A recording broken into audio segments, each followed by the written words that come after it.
ஒவ்வொரு முறையும் காவிரி நீரை போராடிதான் பெற்றுக் கொண்டிருப்பதாக தமிழக நீர்வளத்துறை அமைச்சர் துரைமுருகன் தெரிவித்துள்ளார். வேலூர் மாவட்ட ஆட்சியர் அலுவலகத்தில் காட்பாடி சட்டமன்ற தொகுதிக்குட்பட்ட மாநகராட்சி மாமன்ற உறுப்பினர்களுக்கான கலந்தாய்வு கூட்டம் நடைபெற்றது.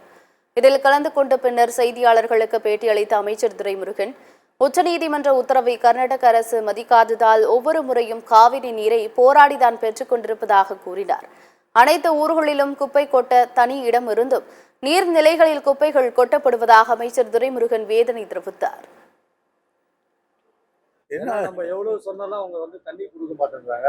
உபரி நீர் தான் வருது, நமக்கு உரிமையான நீர் வர மாட்டேங்குது. இப்படிதான் ஒவ்வொரு முறையும் நாங்கள் போராடி தான் பெற்றுக்கிட்டு இருக்கோம்.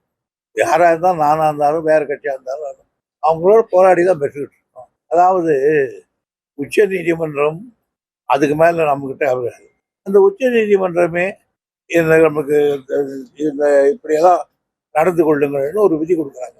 அந்த விதிப்படி நடக்க மாட்டேன்னு சொல்கிறாங்க. நடக்க மாட்டேன்றது அதே உச்ச நீதிமன்றம் தான் நாங்கள் முறையிடுறோம். அவர்கள் தீர்ப்பு வரணும் நமக்கு, அவ்வளோதான்.